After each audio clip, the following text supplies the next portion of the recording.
Vamos abrir a palavra do Senhor no livro do Apocalipse, capítulo 6, versículos 12 a 17. Vi quando o Cordeiro abriu o sexto selo, e sobreveio o grande terremoto.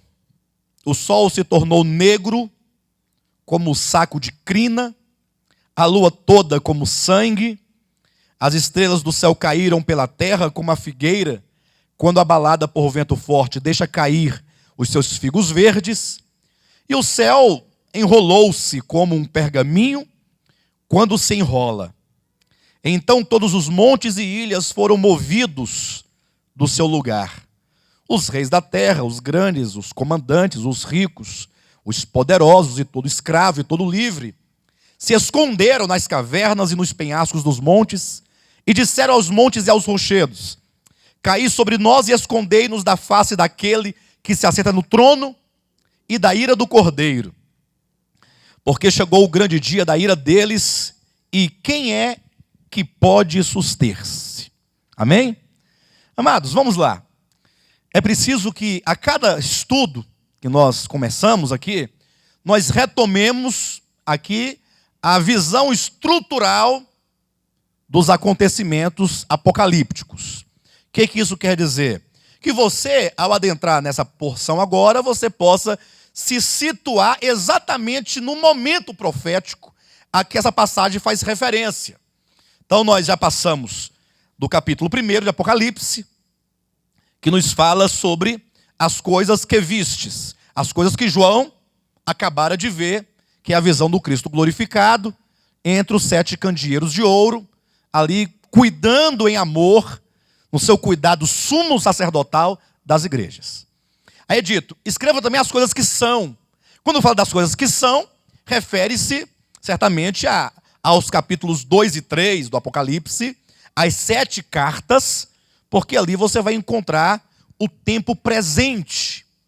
As 7 cartas às 7 igrejas falam da era da igreja, era na qual nós ainda estamos. A era da igreja que começou em Atos capítulo 2, com a primeira igreja de Éfeso, ali quando aconteceu o derramamento do Espírito Santo, ali se fundou, inaugurou-se, ali foi ungida a igreja, o corpo de Cristo é formado ali. E então começa uma história que vai passando por 7 períodos sucessivos. Éfeso, Esmirna, Pérgamo, Tiatira, Sardes, Filadélfia, Laodiceia. Laodiceia, o último período. Então imagine que se o Apocalipse se divide em 3 partes, tem uma divisão ternária, então nós estamos exatamente na segunda parte do Apocalipse. É isso que os irmãos nunca podem se esquecer.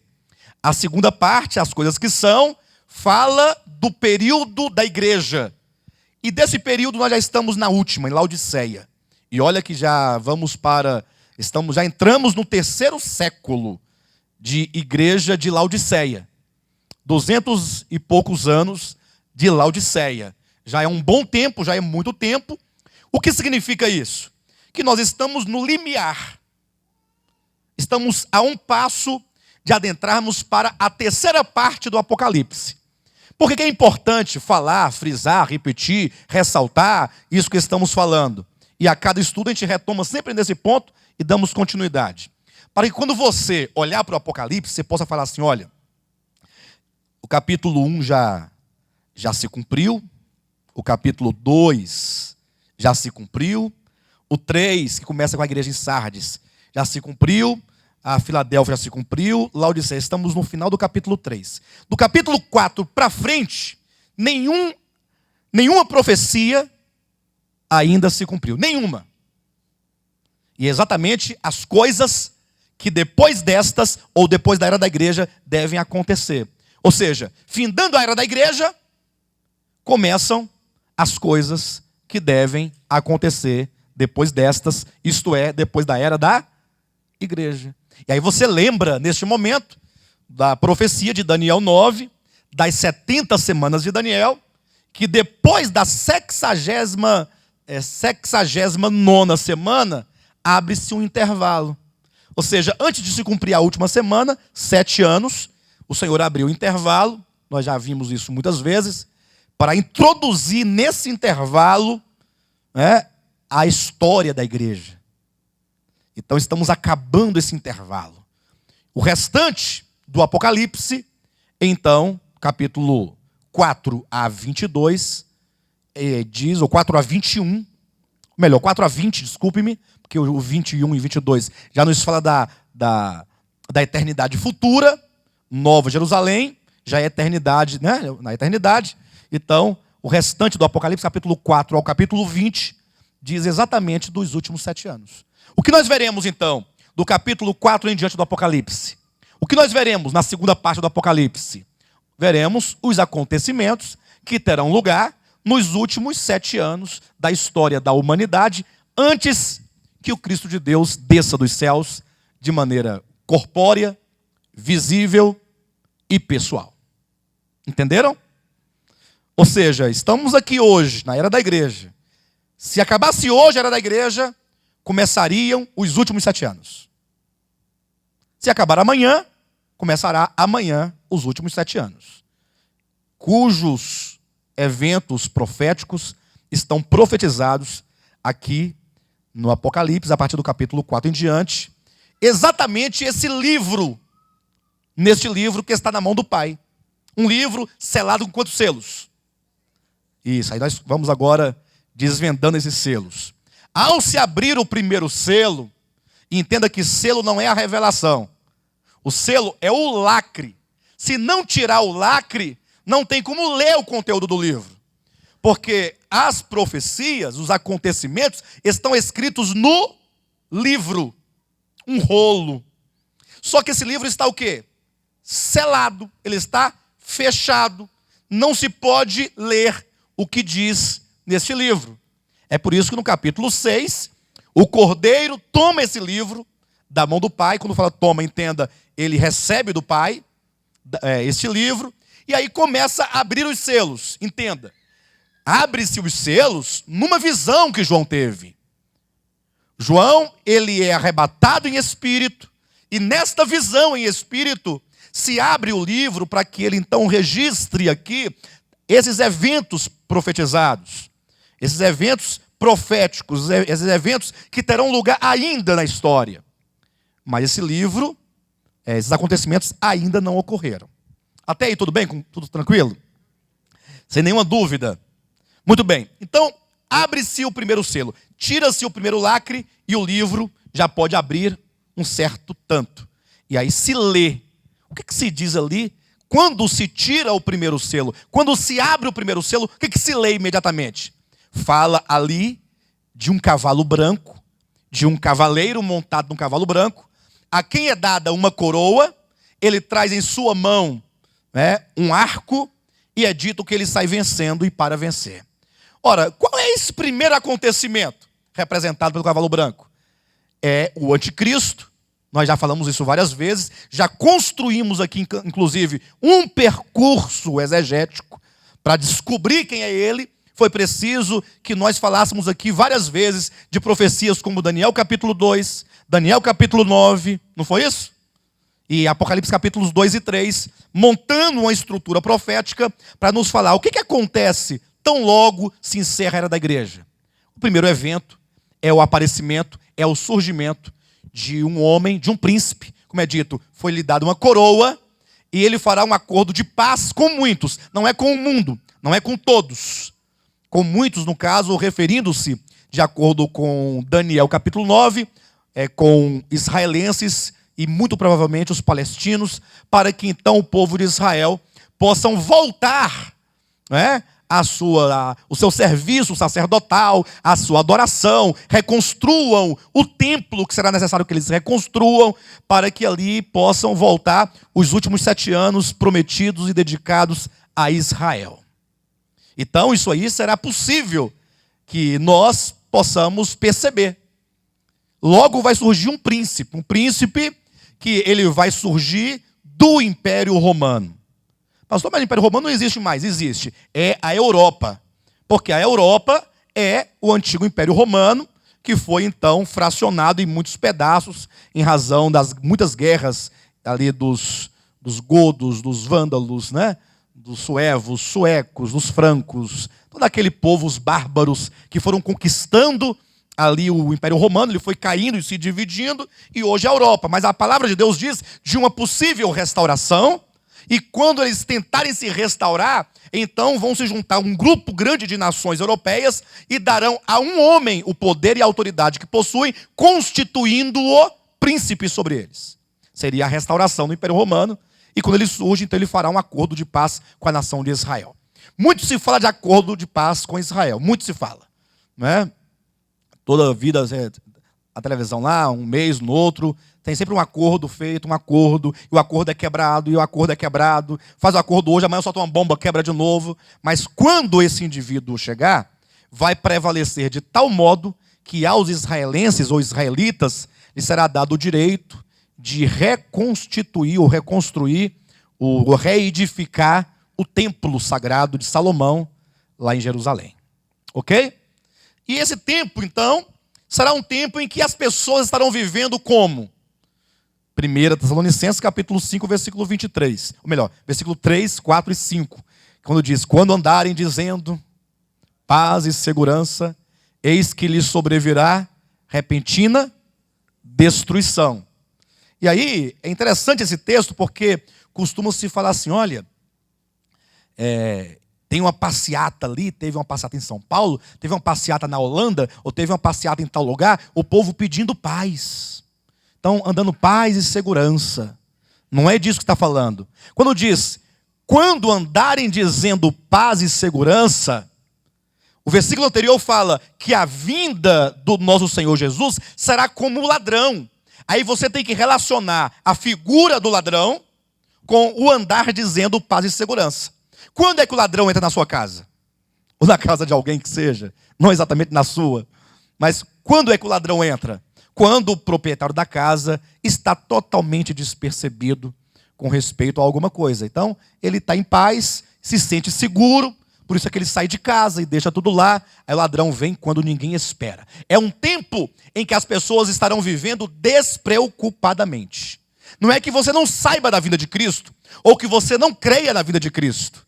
Não é uma questão de saber ou de crer. É uma questão de aguardar ou não aguardar. É uma questão de você estar esperando ou não esperando.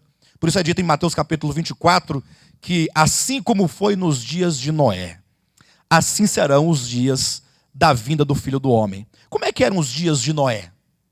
Aí o texto bíblico diz, ora, eles estavam comendo, bebendo, casando-se e dando-se em casamentos. Veja que só são coisas lícitas. Comer é lícito.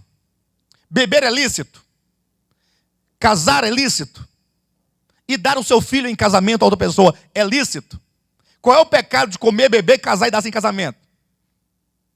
Não há nenhum problema com isso. Agora, na iminência de um dilúvio, o Senhor prestes a derramar um dilúvio que vai destruir todo mundo, e a pessoa está comendo, está bebendo, está se casando, ou seja, ela não consegue ver a gravidade do tempo em que se vive.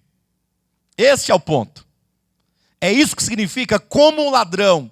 Ou seja, é um momento em que as pessoas estarão cheias de uma falsa sensação de paz e de segurança. Mas quando elas estiverem deste modo, eis que lhes sobrevirá repentina destruição. Aí eu pergunto para os irmãos, nós estamos vivendo nos dias de paz e segurança? Diga para mim. Não estamos? Quem falou sim?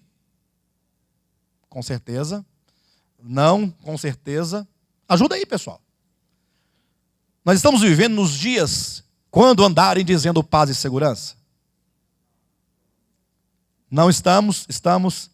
Tá bom, vou fazer aqui, vamos tirar a prova. Uns dizem não, outros dizem sim. E aí eu percebo que talvez nós não estamos entendendo o que eu estou dizendo. Atenção.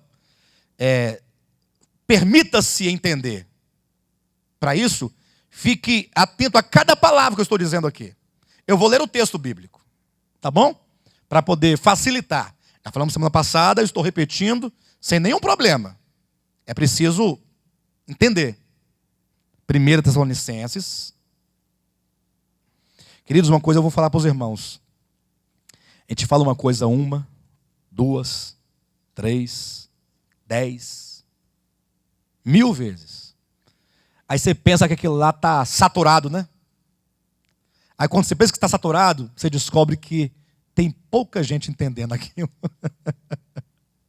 Mas é porque a compreensão dessas coisas não é assim, de supetão.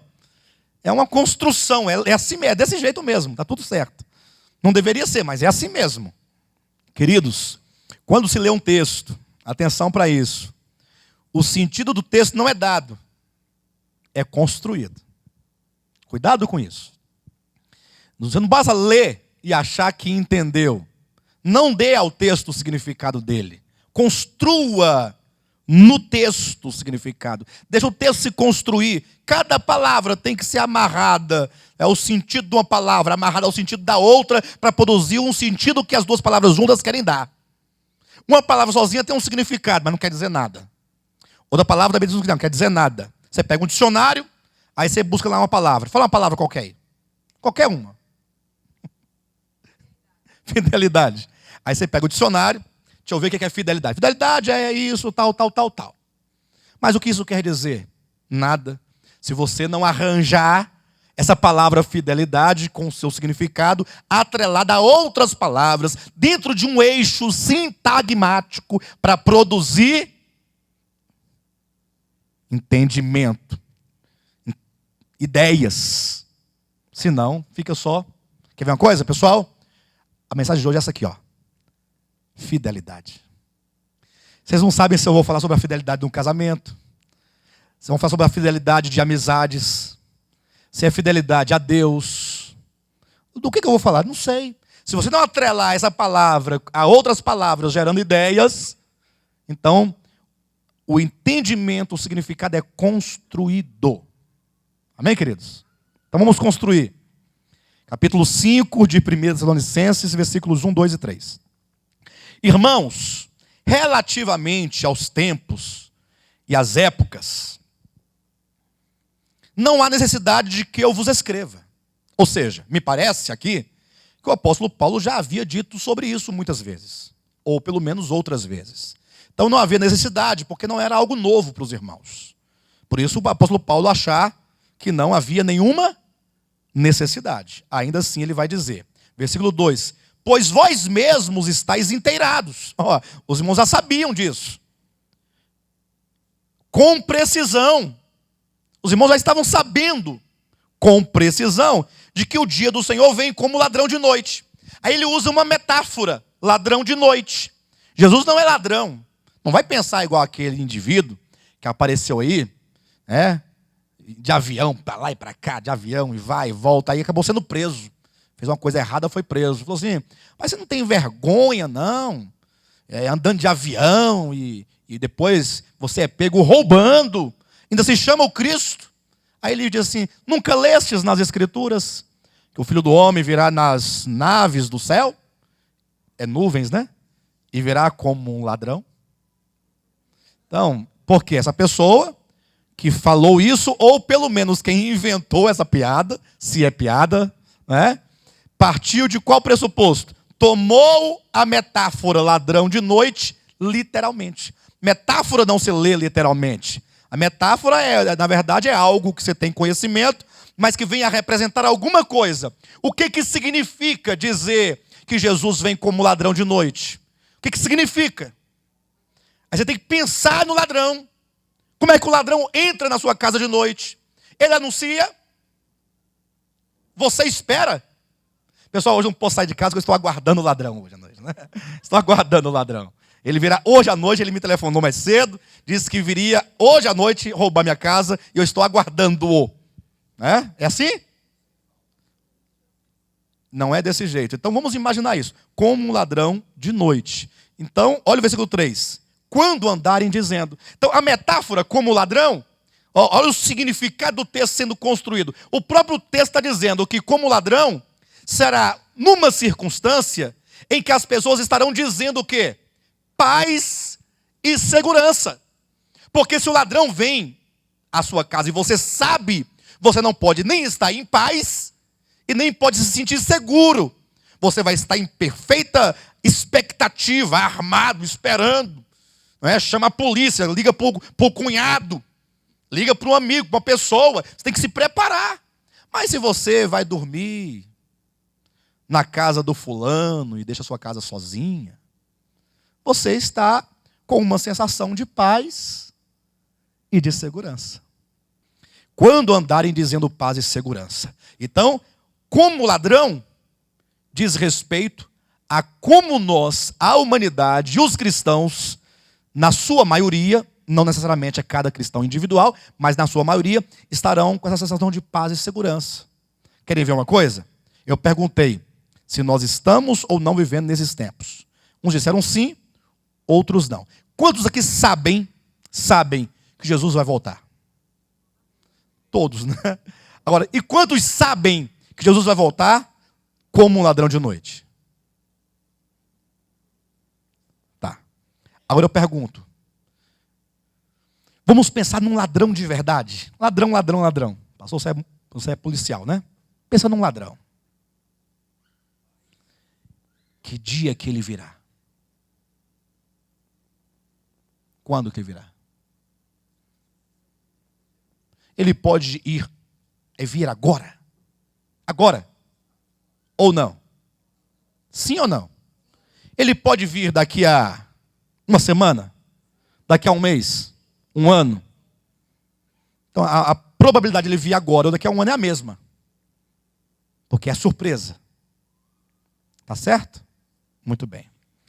Então, se a vinda do Senhor é como um ladrão, não é nem a vinda, desculpe, é o dia do Senhor. Vem como ladrão de noite. Então eu pergunto para você, como é que você está se sentindo neste momento diante dessa verdade? Você está na expectativa? Você acordou hoje dizendo, o Senhor vai voltar hoje? Eu tenho que vigiar, que orar, que buscar. Eu não posso porque Ele pode. Ou que não seja voltar hoje, porque a questão aqui não é um estalo, não é o arrebatamento que diz aqui. Os irmãos verão que o próprio texto vai dizer que esse como ladrão de noite não quer dizer a vinda visível e nem o arrebatamento. Mas quer dizer, esses momentos finais começarão sem que haja cura no momento em que não se espera. Você acordou hoje com a sensação de que é hoje que começam os últimos 7 anos? E você está esperando que isso aconteça amanhã, então? Já entendi, a semana que vem. Hã? Quem está aguardando que esses momentos finais comecem a semana que vem? Levanta a mão. Ninguém?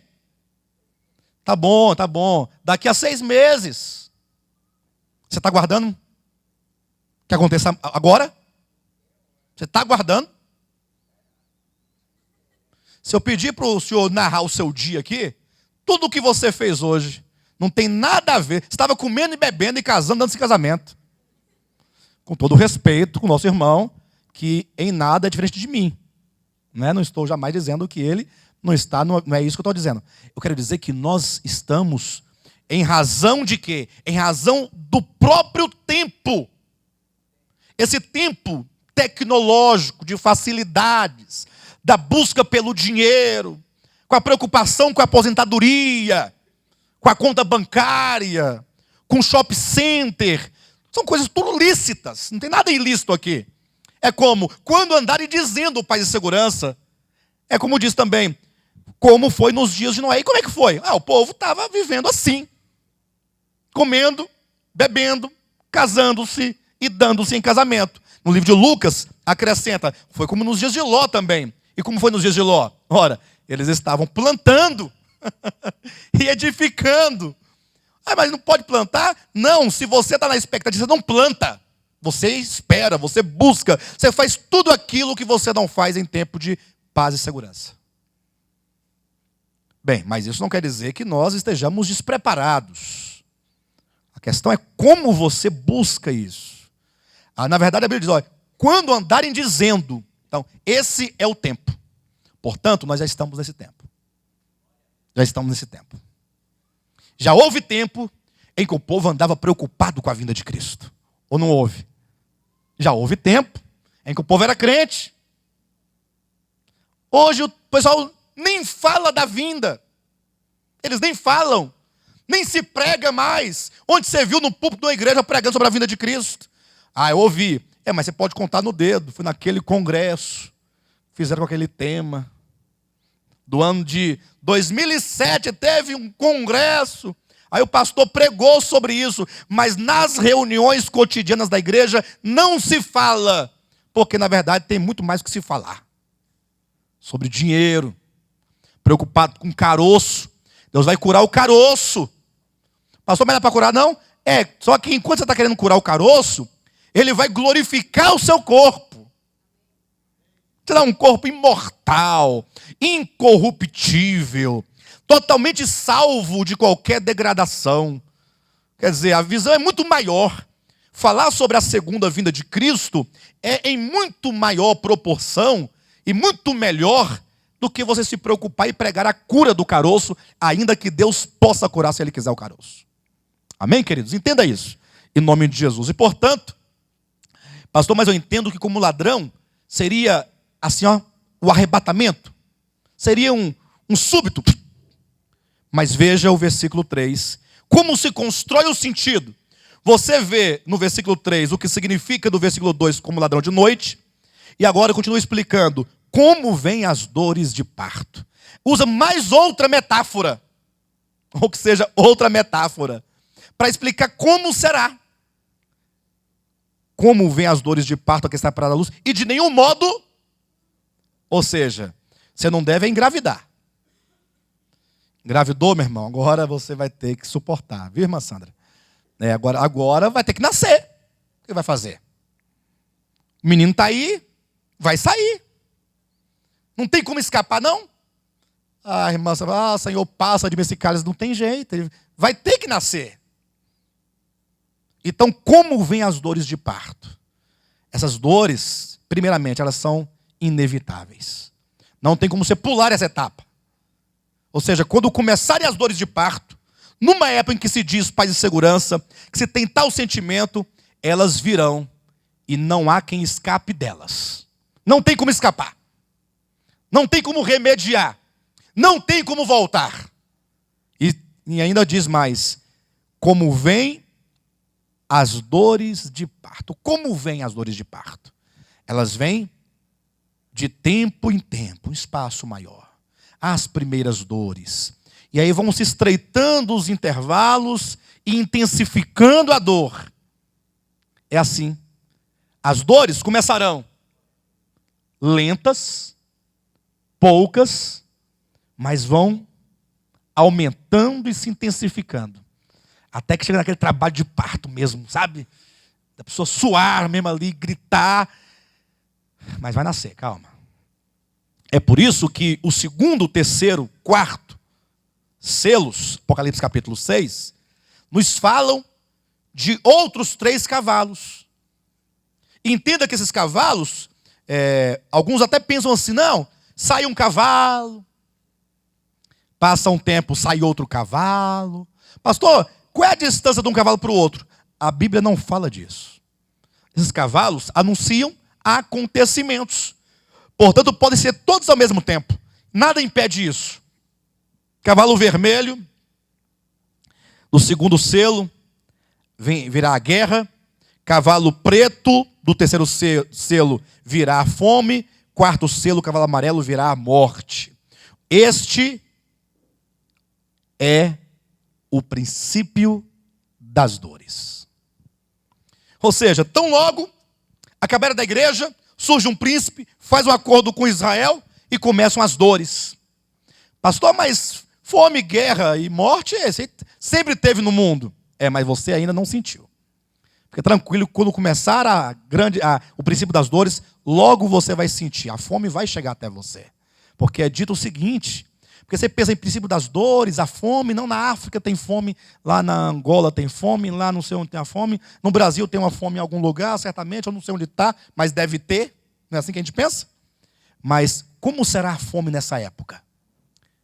Uma medida de trigo. O que é uma medida de trigo? Uma medida de trigo. Pode ser 1 quilo?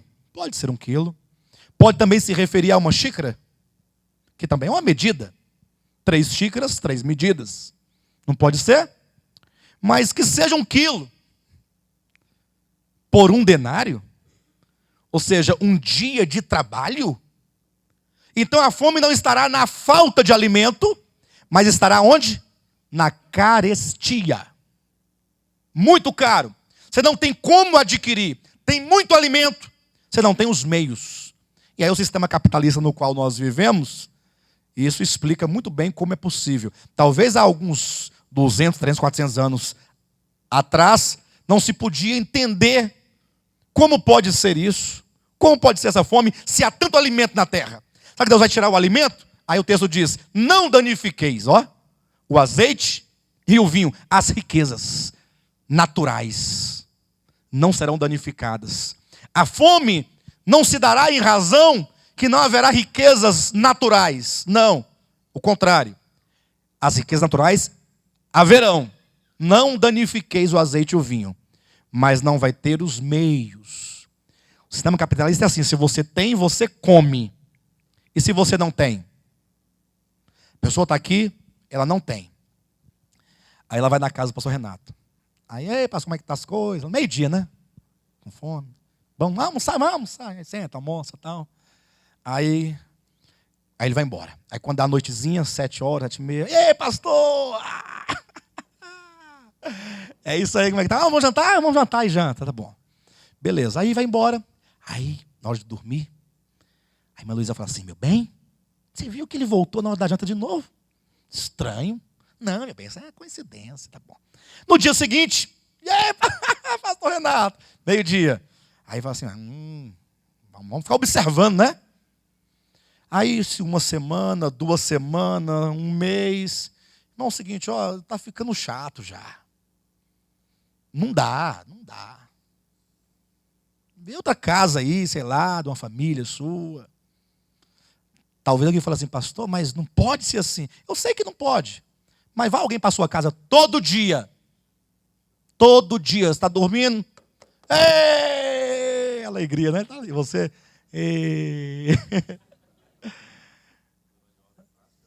É um problema de ordem prática, enfim. Aí o pastor fecha a porta, o outro vai fechando a porta, os parentes já fecharam a porta muito antes dos amigos. Os parentes são os primeiros a fechar a porta. Os parentes falam assim, esse aí eu conheço. Os amigos não conhecem ainda, tem que esperar para conhecer. Aí chega um momento que vai fazer o quê? Ou ele vai trabalhar, ou ele vai fazer o quê? Ficar com fome. Mas tem muita comida todo dia sendo jogada fora.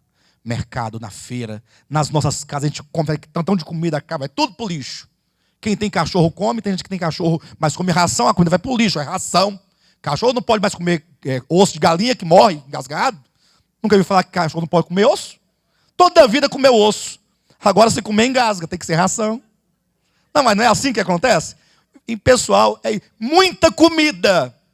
Mas quem manda é o dinheiro. Você tem, você come. Você não tem, você não come. É o sistema. Então, quando o apóstolo João recebeu essa visão da fome, o cavalo preto, talvez nem ele entendia como pode ser isso. Hoje nós entendemos exatamente como pode ser, porque a gente vive num tempo em que isso é muito possível. Muito possível. A primeira coisa que acontece quando dá uma certa seca, eles aumentam o valor do produto. Um dia desse aí, tinha tomate de R$7. Lembram? Estava barato? R$15. Daí você tira a situação. Aí o povo, mas a gente substituiu o tomate pelo machixe. Enfim. Bem, então os 4 primeiros selos, cavalo branco, vermelho, preto e amarelo, dizem respeito a esse momento de princípio das dores. Quando o Senhor começar a agir de certo modo sobre a terra, como quem prepara o ambiente, vai preparando, preparando, o povo começa a sentir que tem alguma coisa diferente. O povo vai começar a sentir que nem tudo está no seu poder e no seu controle. Quando os homens começaram a se sentir impotentes diante de coisas que apareciam ser tão normais e tão banal. Imagine quando um grande presidente dos Estados Unidos ou de outra nação, de uma grande potência, ou um presidente do Banco Central de uma grande nação, está impotente diante da situação, da crise econômica, ele não pode fazer nada. Não tem esse aspecto, já viram? Nada pode fazer. Está tudo travado dentro de uma burocracia e de um símbolo, que é o dinheiro, porque é somente um símbolo. Eles não servem para nada outra coisa a não ser representar um valor que supostamente ele tenha ou alguém tenha. Então os homens vão começar a perceber que eles não dão conta de dar. Eles não são os senhores da história. Eles começam a perder o controle. Porque até então parecia que o homem tinha um certo controle. Agora não está tendo mais controle sobre a coisa. É neste momento que, quando se abre o quinto selo, as almas que estão debaixo do altar, elas clamam a Deus. Falamos semana passada, paramos exatamente nesse ponto. E nesse momento essas almas que estão no Hades, eu não vou repetir todo o estudo semana passada. Quem quiser voltar, é só voltar lá no estudo anterior. E então, essas almas clamam. Por que elas clamam? Elas falam assim no versículo 10. Clamaram em grande voz, dizendo: até quando, ó soberano Senhor, santo e verdadeiro, não julgas, nem vingas o nosso sangue dos que habitam sobre a terra?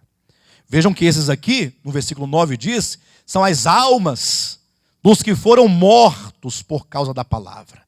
Então, desde Abel, pense comigo, Abel, primeiro Marte da história humana, Gênesis capítulo 4, que tendo sido morto por causa da palavra, por causa do testemunho, isso é possível ver porque ele era o adorador do Cordeiro, aquele que adorava a Deus na base do sacrifício e não na base das suas obras, como foi Caim. Então, em razão desta obediência, dessa fé, deste caminho que ele abraçou, sem o qual não poderia adorar a Deus verdadeiramente, foi que ele morreu. Então, espera-se que Deus faça algo, né?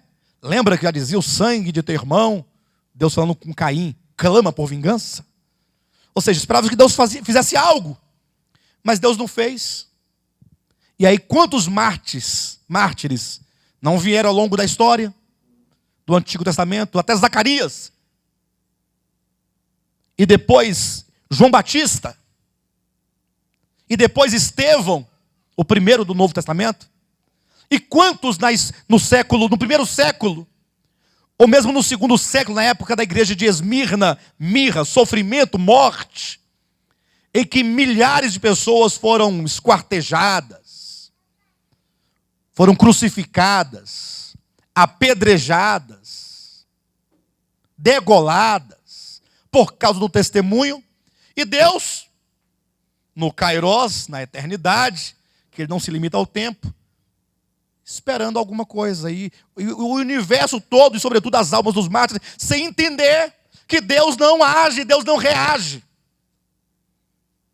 E aí vem, na época da Reforma Protestante, quantos não morreram queimados nas fogueiras?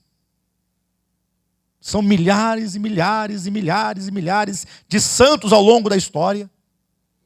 E mesmo nos dias de hoje, há cristãos morrendo por empalação. Nos dias de hoje. Ainda hoje deve ter morrido 3 ou 4 empalados. Em países em que o evangelho é proibido.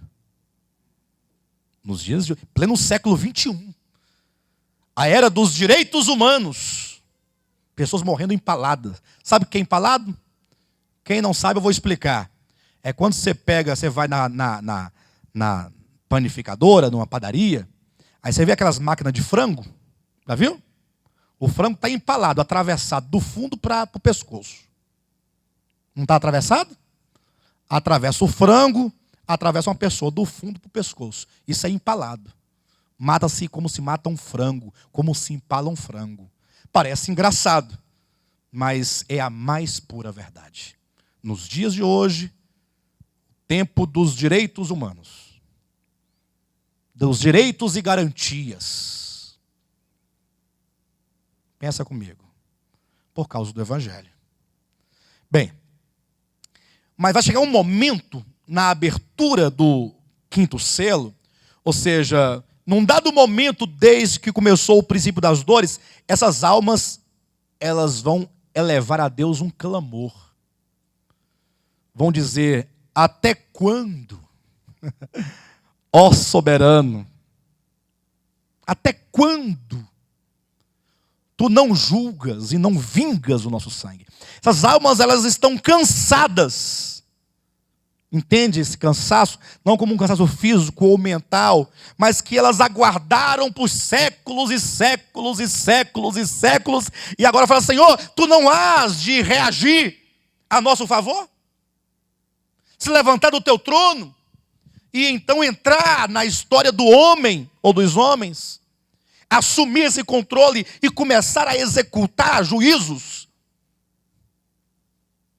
É neste momento que então se abre o sexto selo. Então, o quinto selo, ele é um divisor de águas. Os irmãos entendem isso? É um divisor de águas, o quinto selo. Porque acabou a era da igreja, começa o princípio das dores. Clamaram os mártires, agora, a partir do clamor dos mártires, começa um novo momento. Vai começar, olha o sexto selo, versículo 16, capítulo 6 é sexto selo, não é? A partir do 12? Olha na sua Bíblia. 6:12 não é o sexto selo? O que começa nesse selo aqui? Versículo 16.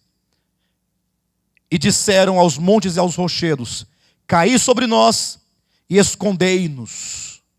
Ou seja, os homens agora vão se esconder. Por que eles haverão de se esconder? Escondei-nos da face daquele que se assenta no trono e da ira do Cordeiro. Por quê? Porque chegou. Por quê? Chegou. Porque chegou. Chegou o quê? O grande dia da ira deles. Então veja que o clamor dos mártires desencadeia a ira de Deus e do Cordeiro.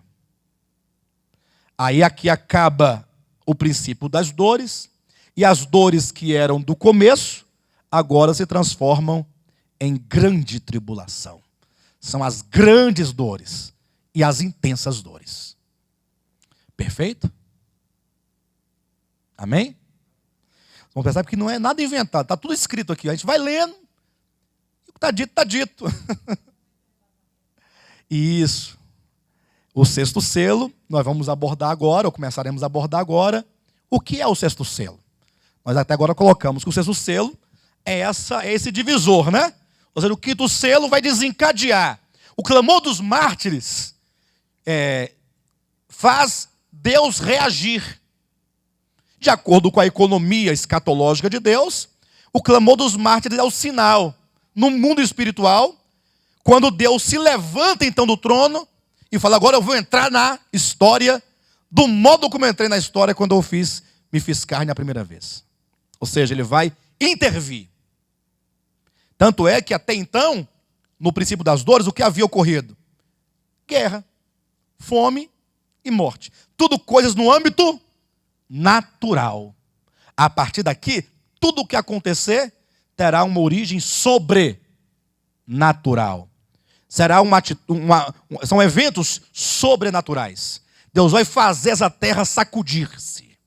Bem, de todo modo, quando os mártires clamam quinto selo, o que acontece? É a pergunta. E aqui nesse ponto, queridos, é que eu quero que os irmãos pensem comigo. Vamos pensar. Nem tudo na Escritura nos é dado.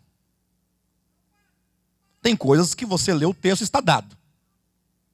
Tem outras coisas que você vai ter que garimpar, né? Então você achar aquela pepita, você vai ter que trabalhar um pouco. E esse trabalhar, eu quero dizer que tem coisas que você só descobre quando você monta o mapa escatológico. É como costumo dizer sempre, é como se fosse um mosaico. Ou, mais prático, um quebra-cabeças. Né? Você tem ali um quebra-cabeça vamos colocar aqui, de 10.000 peças. Bem grande, não?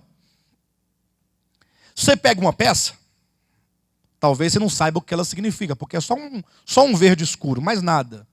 Pode ser uma grama, pode ser uma casa, pode ser a parte de alguma coisa. Talvez você pegue lá uma outra lá que você consiga ver um desenho dentro dela, e você sabe o que é. Mas tem outras peças que você não consegue. Aí você vai ter que ir montando, e montando, até que aquilo que outrora não tinha sentido começa a ter significado. Vocês entendem isso? É por isso que eu costumo dizer o seguinte. Inclusive lá em Morrinhos, nós estivemos lá recentemente, e uma das questões que foram colocadas foi a seguinte: pastor, a Bíblia, cada pessoa que lê a Bíblia dá uma interpretação diferente. Uma pessoa colocou isso. Ou seja, colocou o seguinte, que não adianta você querer ser absoluto, porque a Bíblia admite várias interpretações. Sabe o que eu fiz na hora? O que eu falei? Me levantei. Me levantei, o povo ficou com medo de mim, né? Mas não vou agredir ninguém. É porque eu não aguento ficar sentado ouvindo isso. Eu tenho que ficar de pé. Aí meu olho abre. Ele fica arregalado. Normal, eu não estou morto. Eu não estou morto. Tem gente que fica dormindo assim, ouve isso, eu não aguento. Eu nasci para ser Marte. Não tem jeito, meu sangue, meu espírito ou você me mata ou aceita, não interessa, eu não vou ficar calado.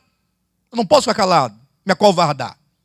Peguei a Bíblia, puxei uma cadeira, o pastor Renato viu, coloquei a Bíblia em cima da cadeira. Está aqui, ó. Prova o que você falou. Nós temos aqui umas 30 pessoas aqui nessa sala, nessa garagem. Chame 3 que você quiser. Chame os mais entendidos aí. Dê a eles o texto. E eu quero ver deles 3 interpretações diferentes. 3. Se isso me ficar provado que é possível, nunca mais eu toco nesta Bíblia. Nunca mais. Eu vou embora para minha casa daqui, deixa ela aí, ó, na sua cadeira. E nunca mais você vai me ver pregando a palavra. Nunca mais. Prova. Aí ficou aquela coisa desagradável, né? Aí eu falei em seguida assim, mas é capaz mesmo que se consiga 3 interpretações. É capaz que sim. Mas as 3 pessoas que trouxerem aqui, 3 interpretações diferentes, trarão porque talvez leiam igual a você. Igual a mim, como é que eu leio? Isoladamente. É lógico, se você pegar um texto isolado da Escritura, você faz ele dizer o que você quer que ele diga. A Bíblia pode dizer qualquer coisa. Não é sem razão que você vê aí as inúmeras manifestações de contrariedade das igrejas evangélicas. Cada uma diz uma coisa diferente. Uma fala que tem que jejuar, o outro fala que o jejum é do dinheiro, você ia almoçar. Quanto é que é o almoço? R$10. Então almoça, jejum ou almoço. Não come o almoço, mas traz os 10 para cá, senão não é o jejum. Você entende como é que é? Tem de tudo. Aí uma diz que tem que usar um véu sobre a cabeça, o outro não pode usar isso, o outro não pode fazer aquilo, o outro tem que fazer aquilo outro. Um dia desses tinha um tanto de gente querendo tocar numa arca, chorando, tremendo a arca entrando no templo sagrado, e o povo, outro constrói um templo lá em São Paulo, de Salomão. O que é isso aí? São as muitas leituras que se faz da Escritura, mas sem montar, sem permitir que a Escritura se resolva por ela mesma. Os irmãos entendem isso que eu estou falando? Então, não é possível,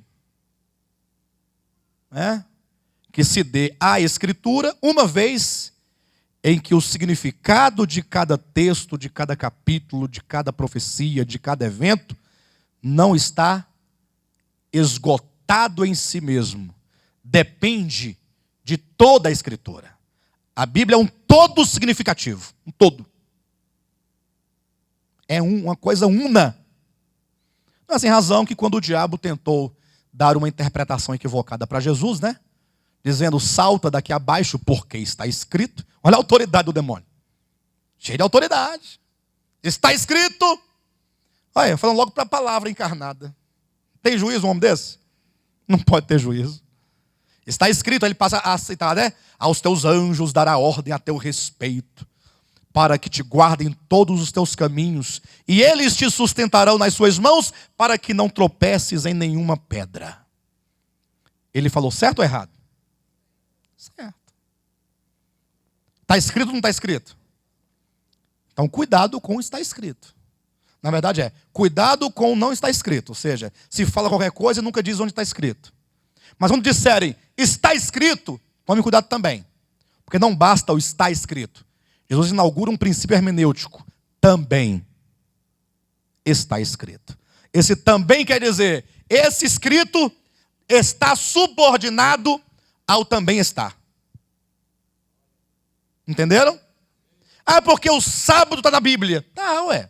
Está em Gênesis 2, 1 a 3, Êxodo 16, Êxodo 20, Êxodo 23, Levítico 23. Posso estar de cor os textos do sábado. Mas também está escrito, 2 Coríntios capítulo 3. Também está escrito, Gálatas capítulo 4. Também está escrito, Colossenses capítulo 2. Está vendo? Esse também. Então, o Senhor traz algo, digamos, da lei, apenas para significar temporariamente, até que a realidade venha e se estabeleça, e a própria Escritura vai dizer que aquilo lá entra em... deixa de vigorar em razão da realidade que agora suplantou a figura. Então é a própria Escritura que diz, e ela que determina quando vai ser, como vai ser, onde vai ser, por que vai ser. Então você depende de um todo. De um todo. Quando se pergunta, o que acontece no sexto selo? Pastor, aqui está claro, vi quando o cordeiro abriu o sexto selo, aí teve um terremoto, aí o sol se tornou negro, a lua ficou como sangue, as estrelas foram atiradas do céu para a terra, a figueira, ou melhor, o céu se recolheu como um pergaminho, e os montes e as ilhas foram movidas do seu lugar. Então você imagine comigo, num dado momento, clamam os mártires, aí de repente esse nosso sistema começa a entrar em confusão. Primeiro, o sol se torna negro. Isso é um juízo. Isso é um sinal. A lua como sangue. Pastor, mas isso vai acontecer? Ora, por que não vai acontecer? Eu sei que tem pessoas que falam assim, pastor, para com isso. O sol se tornar negro. Qual a lógica disso? Qual que é a lógica disso? O pessoal não pergunta isso? Qual que é a lógica disso? Não se esqueçam que nós estamos no Apocalipse. Quem pergunta isso, talvez não tenha lido Gênesis, Êxodo, Levítico, Números, Jeremias, Isaías, Ezequiel, Daniel. Por que eu digo isso? Porque toda a Escritura é um livro de profecias. Então as profecias que se cumpriram são em muito maior número do que aquelas que ainda vão se cumprir. Entenderam? De maneira que as profecias cumpridas são o testemunho de que assim como elas se cumpriram, as pouquíssimas que ainda restam também se cumprirão. De repente o sol se tornará negro, a lua como sangue, e aí começa o céu vai se encandecer de meteoros e meteoritos sendo lançados para todo lado. Aqui se diz estrela, num conceito um tanto mais genérico, mais geral. E a terra vai começar a balançar. Balançar. E as ilhas vão se mover dos seus lugares. E um grande terremoto na terra. Isso aqui vai sacudir assim, E eu me lembro agora do que aconteceu em 25, salvo engano, de dezembro de 2004. Não é isso mesmo? Ou foi 24 de dezembro? 23? 26. Eu sei que é nessa época do Natal, né? Do chamado Natal. Não foi bem naquelas festas ali de final de ano. Lá na ilha de Sumatra. Lembram que houve aquele tsunami?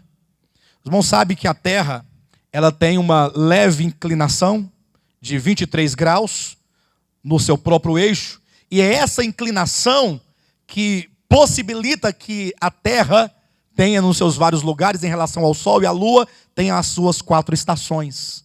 Na medida em que ela gira em torno dela mesma, no seu próprio eixo, nessa inclinação e em torno do Sol, então vai tendo aí essa diversidade, né, de estações do ano em vários lugares diferentes.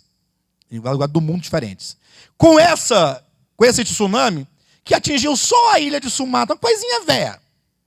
Uma aguinha velha matou somente 300 mil pessoas, o que não significa nada diante de 7 bilhões de habitantes da Terra. Você sentiu? Quem sentiu aqui? O maremoto que teve lá, que desencadeou o tsunami? Eu não senti. Ninguém sentiu. Só um polvinho veio ali e sentiram. Morreram 300 mil pessoas. Só naquilo. o mapa da terra foi mudado. Ilhas desapareceram. Muitos também, coisinha pouca. Aguinha velha pouca. Maremoto é como se você pegasse um grande tapete, aí você faz assim com ele assim, ó. Aí ele faz aquela onda, não faz? Então quando dá um maremoto, que solta aquelas ondas debaixo do mar, o mar começa a fazer aquelas ondas assim, ó, e a água, ela recolhe, desaparece. O navio fica com o casco no chão. O mar some. Você fala, cadê o mar? Sumiu. Quando você fala, sumiu, ele está atrás de você.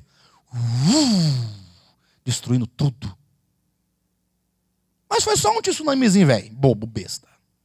Ninguém nem viu. Só morreram 300 mil pessoas. Pouca coisa. Não é não? E aí desapareceram ilhas. Desapareceram do mapa. Tem que fazer um novo mapa do mundo, da terra, porque mexeu na geografia. Ah, mas isso acontece. Mas agora a inclinação não é mais de 23 graus.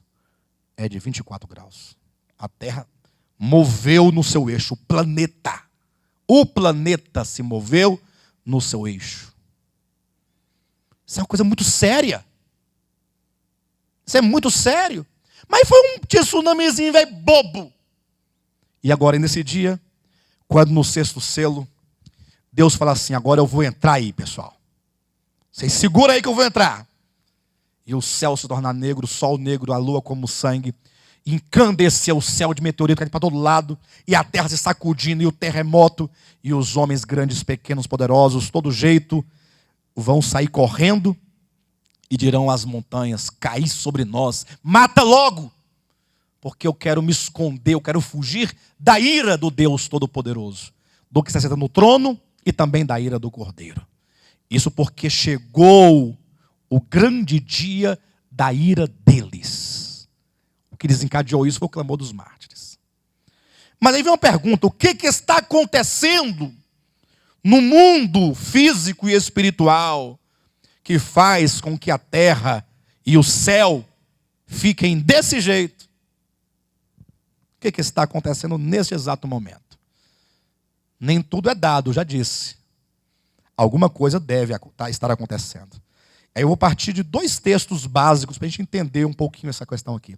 Não, vou colocar uns 3 ou 4 textos aqui para que fique todo mundo claro, tá bom? Bem, olha aí. Se no versículo 17 diz, chegou o grande dia, se nós estamos aqui já no princípio das dores, aqui dentro já é o princípio das dores, e é dito que agora chegou o dia da ira, então vai começar a partir do versículo 17 em diante, vai começar a ira. Vai começar a grande tribulação. Vai começar a grande tribulação. Disso nós sabemos. Está na sua Bíblia. Vai começar ou não vai começar? Hã? Obrigado, Líbia. Obrigado. Obrigado, Nivaldo. Valeu também. Vai começar ou não vai começar? Vai começar. Está aí na sua Bíblia. Bem, se vai começar a grande tribulação, alguma coisa deve acontecer. Volta um pouquinho aí no capítulo 3 de Apocalipse, versículo 10.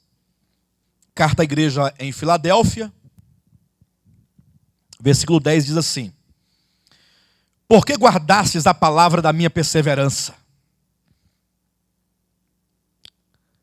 também eu te guardarei da hora da provação que há de vir sobre o mundo inteiro, para experimentar os que habitam sobre a terra. Então veja 3 informações que nós encontramos nesse texto. A primeira: haverá de chegar um dia em que Deus mandará sobre o mundo inteiro uma prova para colocar os homens à prova. A hora da aprovação que há de vir sobre o mundo inteiro. Profetiza-se que um tempo em que Deus vai agir sobre a terra, e não é sobre um lugar, é sobre o mundo inteiro. Aqui fala da grande tribulação. É o período que Deus vai intervir na história da humanidade como um todo. Primeiro ponto, fala-se aqui do tempo da grande tribulação. Segundo ponto, o Senhor, nessa ocasião, Ele vai guardar alguns. Ele vai guardar alguns. Não são todos, lógico, mas vai guardar alguns. Mas não vai guardar alguns nesta hora. vai guardar da hora. Não é dito que ele vai guardar na hora. Ele vai guardar da hora. Na e da tem uma profunda diferença. Eu digo isso porque tem alguns irmãos que até tem uns grupos tipo escoteiro. Um tipo escoteiro, eu sei o nome, mas não quero colocar aqui. Mas como se fosse escoteiro. Na igreja, crente. Aí eles vão se preparar para a grande tribulação. Aí vão para o mato, aí ensina a fazer fogo. Aí ensina a dar nó em corda. Se tiver que amarrar uma onça, você sabe dar esse nó. Aí tem esse outro tipo de nó. Aí quando eles pegam e fundam os templos deles, eles lançam a pedra fundamental. Como é que é a pedra fundamental? Eles fazem um buraco no púlpito aqui embaixo da terra. Faz tipo uma cova bonita. Lápide tudo com placa de cimento. Aí colocam uma Bíblia lá dentro. Aí fecha. Fica debaixo do púlpito.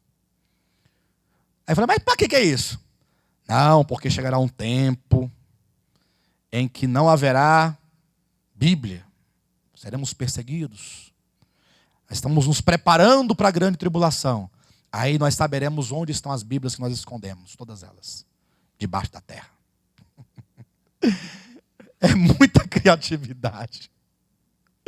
Mas, de certo modo, eles estão certos. Porque estão se preparando para ficar. Coisa boa. Eu quero me preparar para subir. Eles querem se preparar para ficar. Cada um tem o seu gosto. Se é questão de gosto. Você quer se preparar para ficar, você se prepara. Um dia eu até me lembro que eu ministrei aqui na nossa igreja, no nosso ministério, uma mensagem. Eu não me lembro bem exatamente do tema, mas era mais ou menos assim, olha, 7 conselhos ou 7 princípios ou 7 coisas que você deve aprender para ficar na grande tribulação. Coisa assim. Você quer ficar? Tá bom. Então eu vou ensinar algumas coisas que vocês podem fazer para driblar os demônios, as coisas tudo que vai ter nesse tempo. Enfim, então nós temos aqui, primeiro, há um tempo de angústia que virá sobre a terra. Segundo, o Senhor promete salvar. Não é na hora. Porque quando se diz na hora, por exemplo, um exemplo bem prático. Ananias, Misael e Azarias. Conhecem? Sadraque, Mesaque e Abednego. Os nomes pagãos que lhes foram dados lá em Babilônia, mas os nomes mesmos de hebreus eram Ananias, Azarias e Misael. Então, quando eles foram lançados na fornalha de fogo, eu pergunto, Deus poderia ou não tê-los livrados da fornalha? Dá. Eles sequer chegariam a ser lançados lá. Na hora que os homens fossem pegar os 3, Deus matava todo mundo. Ninguém conseguia nem tocar neles. Então eles seriam salvos da. Mas no caso deles foi diferente. Eles foram lançados dentro. E então eles foram livrados da morte na fornalha. Eles foram livrados dentro dela. Se dissesse a Bíblia que nós seríamos livrados na tribulação, a ideia é que nós estaríamos aqui no tempo de angústia e dentro da tribulação teríamos livramento. Mas não é dito que seremos salvos é dela, é da. Portanto, tem-se aqui uma promessa de que alguns não passarão pela grande tribulação. Primeira informação, há um tempo de angústia. Segunda, alguns serão livrados dela. Terceira, esses que serão livrados dela são aqueles que hoje guardaram a palavra da perseverança. E não é qualquer palavra da perseverança, é a palavra da perseverança de Jesus. É a minha perseverança. E há de se entender, talvez não agora, o tempo não nos permite, o que quer dizer a perseverança de Jesus. Jesus tem uma perseverança. Em que tanto ele persevera? Que perseverança é essa? Para que se entenda a perseverança dele. De todo modo, sabemos que quando começar a grande tribulação, alguns serão livrados. Ou seja, alguns serão tirados daqui. Amém, queridos? Alguns serão tirados daqui. E isso será por meio do arrebatamento. Há um outro texto, e aqui eu quero finalizar, porque porque o tempo nosso já está bastante esgotado. Mateus capítulo 24, 39. Vamos ler o 38 em diante. Porquanto, assim como nos dias anteriores ao dilúvio, atenção, nos dias anteriores ao dilúvio, comiam, bebiam, casavam, davam-se em casamento, até o dia em que Noé entrou na arca. Noé entrou na arca, e as pessoas perceberam quando ele entrou na arca, e não o perceberam. Veja que aqui ele está comparando os dias da vinda do Filho do Homem com os tempos de Noé. Há um juízo iminente na vinda de Cristo, há um juízo iminente no tempo de Noé. Noé se recolhe dentro da arca e o povo não percebe. Aqui um povo vai se recolher. Entendem isso? Ou pelo menos serão recolhidos. Versículo 39. E não o perceberam, senão quando veio o dilúvio e os levou a todos, assim será também a vinda do Filho do Homem. Ou seja, essa sociedade aqui estava vivendo despercebidamente. Estava vivendo momentos de falsa sensação de paz e de segurança. Então, versículo 40. Como vai se dar essa questão aqui? Então, dois estarão no campo. Esses dois no campo, eles estão em pé de igualdade. Os dois estão no campo, trabalhando. Não há distinção. Dois servos. Um será tomado e deixado o outro. Duas estarão trabalhando no moinho. Uma será tomada e deixada a outra. Portanto, vigiai, porque não sabeis em que dia vem o vosso Senhor. Mas considerai isto, novamente. Se o pai de família soubesse a que hora viria o ladrão, vigiaria e não deixaria que fosse arrombada a sua casa. Por isso ficai também vós apercebidos, porque a hora em que não cuidais, o Filho do Homem virá. Então veja novamente, aqui fala de um momento em que alguns serão tirados. Um será tomado e o outro deixado. O que será tomado aqui diz respeito àquele ou àqueles a quem o Senhor vai livrar da hora da provação. O Senhor tira um, mas o outro não tira, ele vai ficar lá. Nós veremos em estudos posteriores que esses que vão ficar não quer dizer o incrédulo. Por muito tempo eu entendia, me ensinaram que o marido crente ou o marido descrente, na minha época era marido descrente, e a mulher que era crente. Hoje é o contrário. Hoje é marido crente e mulher descrente. Não é a regra, né? Mas antigamente a mulher crente e o marido velho estava na cachaçaiada, estava longe.